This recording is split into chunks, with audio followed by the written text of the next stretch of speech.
जय जिनेंद्र जैन धर्म की पाठशाला start with the basic learning में आप सभी का स्वागत है। मैं स्नेहा जैन आज आपके समक्ष भक्तांबर स्तोत्र के 17, 18, 19 और 20 श्लोक लेके आई हूँ। तो चलिए वीडियो शुरू करते हैं।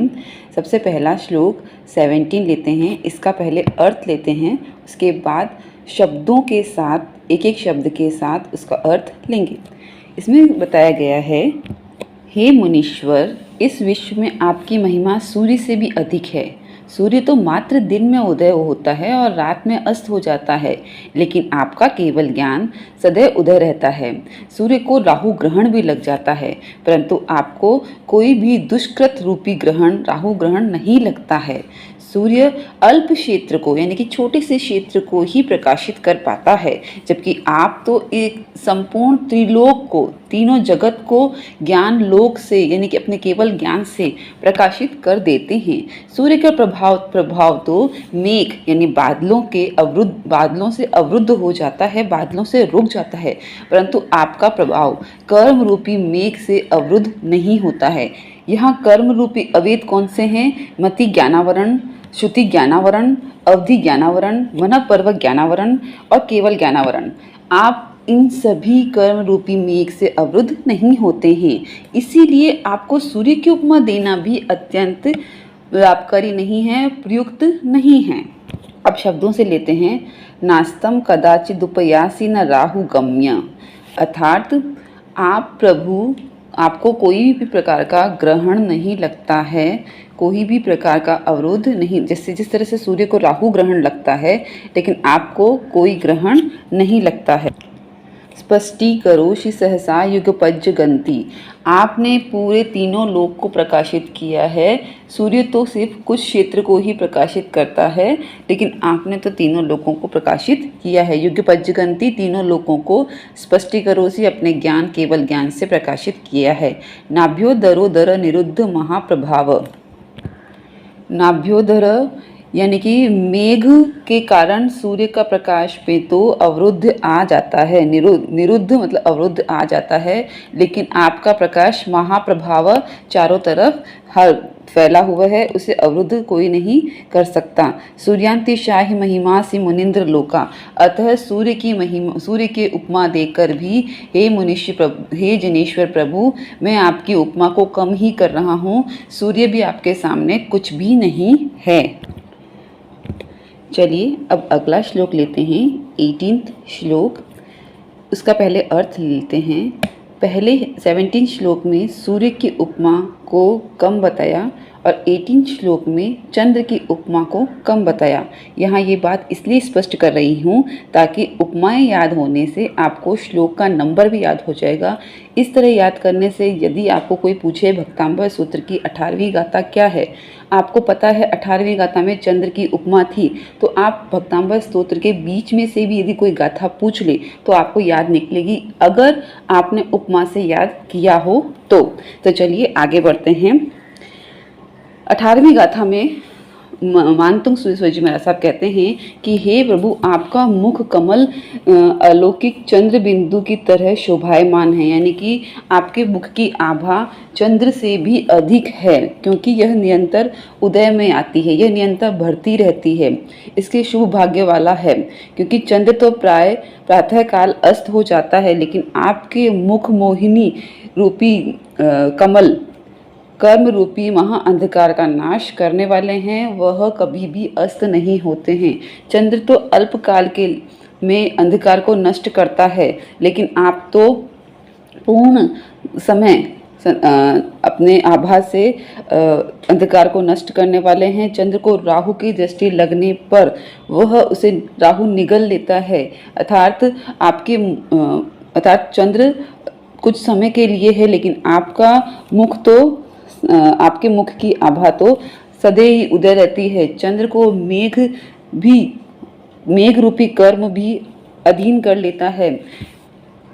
चंद्र को कृष्ण पक्ष भी क्षय कर देता है, उस समय उसकी पराक्रम खत्म हो जाता है, लेकिन आपका पराक्रम, आपके मुख अत्यंत क्रांतिकारी है, आपका मुख अत्यंत प्रकाशित है। जब कि चंद्र तो पृथ्वी में अल्प प्रदेश को ही प्रकाशित करने में सार्थक है। तो हे भगवान, हे नाथ, मैं आपको चंद्र की उपमा भी देता हूँ तो वो भी बहुत कम है। चलिए अक्षरों से लेते हैं। नित्योदयम दलित मोह महांधकारम, कि चंद्रमा तो रोज आता है और अंधकार को नष्ट करता है, लेकिन खुद भी अपनी आभा को नष्ट कर देता है, अपने स्वरूप को नष्ट कर देता है। लेकिन प्रभु आपका नित्योदयम, आपका जो प्रकाश है वो नित्य पूरे चारों तरफ फैलता है और वह खत्म करता है मोह रूपी अंधकार को। दलिदा यानी नष्ट करता है मोह राग देश रूपी अंधकार को। गम्यम न राहु बदनस्य न वारिदानम, चंद्रमा को तो राहु फिर भी अपना ढक देता है, ग्रहण लग जाता है, लेकिन आपको कोई ग्रहण नहीं लगता है। विभ्याजते तव मुखाज्य मनंक कांति, जिस तरह से कमल की तरह आपका मुख की आभा है, यह आभा पूरे विश्व में एक समान हर वक्त फैलती है। इसका कोई विभाजन नहीं है कि सुबह फैलेगी और शाम को नहीं फैलेगी, लेकिन चंद्रमा का रूप विभाजित होता रहता है, उसकी आभा भी विभाजित होती रहती है। विद्योजयम जगत पूर्व शशांक बिंबम, आपने तीनों लोक को अपने प्रकाश से प्रकाशित किया, अपने क्रांति से प्रकाशित किया है। तो हे नाथ, आपको चंद्रमा की उपमा देना बहुत कम माना गया है, ये निरर्थक है। चलिए आगे बढ़ते हैं और 19th गाथा लेते हैं। 19th गाथा में 17th और 18th गाथा यानी श्लोक के अंदर सूर्य और चंद्रमा की उपमा दी गई है, और 19 गाथा के अंदर सूर्य चंद्रमा दोनों को साथ में लेते हुए यह कहा गया है कि ये दोनों की उपमा किस तरह से निरर्थक है, उसका भी एक उदाहरण दिया गया है। चलिए आगे बढ़ते हैं कि हे नाथ, आपके मुख चंद्र द्वारा समस्त अंधकारों का नाश हो चुका है, और अब रात्रि में चंद्रमा का उदय हो या दिन में सूर्य का उदय हो, उसका कोई अर्थ नहीं रह जाता है। जिस तरह से खेत में धान्य पक जाने के बाद पृथ्वी उस धान्य से सुशोभित हो जाने के बाद यदि पानी गिरता है तो उस पानी का कोई महत्व नहीं होता, वो पानी मात्र कीचड़ करने के काम ही आता है। पानी का महत्व कब होता है? जब धान्य उगने से पहले पृथ्वी जब सूखी हो उस समय पानी आए तो पानी का महत्व है। उसी तरह से आपके मुखमंडल द्वारा पाप रूपी अंधकार नाश होने के बाद अब चंद्रमा और सूर्य की मात्र शीतलता या उष्णता यानी कि गर्मी लेने से कोई फायदा नहीं है। मुझे तो सर्व ज्ञान प्राप्त हो चुका है, आपका सहयोग प्राप्त हो चुका है, तो ये चंद्रमा और सूर्य की प्राप्ति करना मेरे लिए निरर्थक है। अब अक्षरों से लेते हैं।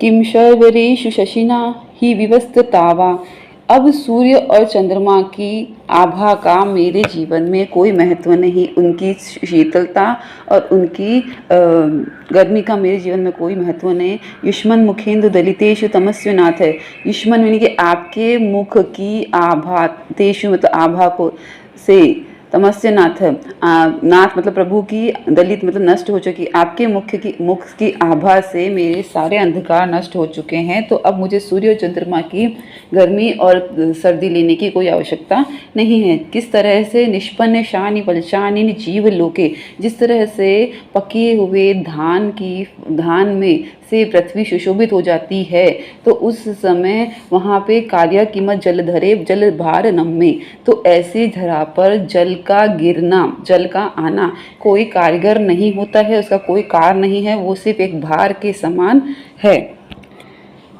20 श्लोक लेते हैं। श्लोक के अंदर बताया गया है कि हे प्रभु, आपको अनंत पर्यंत वाली वस्तुओं के प्रकाश देने वाला केवल ज्ञान प्राप्त है, आप उससे सुशोभित हैं, और दूसरे देव हरि विष्णु ब्रह्मा के पास यह ज्ञान सुशोभित नहीं है।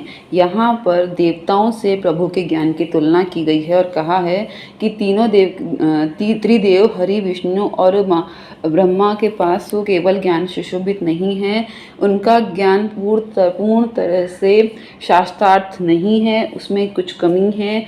उनके ज्ञान की उपमा यहाँ पे कांच के टुकड़ों के समान बताई गई है और प्रभु के ज्ञान की उपमा मणियों की तरह प्रकाशित बताई गई है। अतः उनका ज्ञान आपके ज्ञान की तुलना में उनका ज्ञान का गौरव कम है। अब इसको शब्दों में लेते हैं। ज्ञानम तथा यति यत्वी विभाति कथावकाशम, यानी कि आपका ज्ञान केवल ज्ञान है जो कि चारों तरफ प्रकाशित है, जिसका प्रभाव तीनों लोक में है। और नेवम तथा हरिहरादिषु नायकेषु, महादेव ब्रह्मा और विष्णु का ज्ञान एक लोक तक सीमित है, अतः उनका ज्ञान कम है। कैसा है, किस उपमा में दिया गया है? तेजोस्फन्तु मणिषु यथा तथा महत्वम, कि आपका ज्ञान का तेज तो मणि के जैसा है और उनका ज्ञान का तेज नेवम तो काच शकले किरणाकुलेपि, कि कांच पे जो किरण गिरती है तो कांच चमक जाता है, तो उसे भी मणि का रूप मान लेते हैं, लेकिन उनका ज्ञान कांच के रूप के समान है और आपका ज्ञान मणि के रूप में समान है, जो अजर है, अमर है। अतः आपके ज्ञान की तुलना किसी भी देवी देवता से नहीं की जा सकती। धन्यवाद। वीडियो पूर्ण हुआ। अगर यदि आपको ये वीडियो पसंद आया तो ज़रूर लाइक कीजिए, शेयर कीजिए, सब्सक्राइब कीजिए।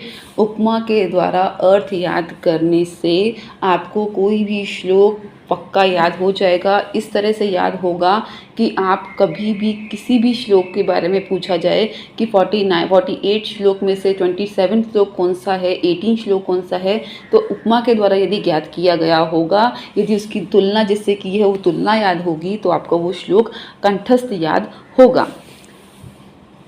अगर आपको ये वीडियो पसंद आया तो ज़रूर लाइक कीजिए, ज़्यादा से ज़्यादा शेयर कीजिए, ताकि मेरे इस प्रयास में आपका भी योगदान रहे। धन्यवाद। जय जिनेंद्र।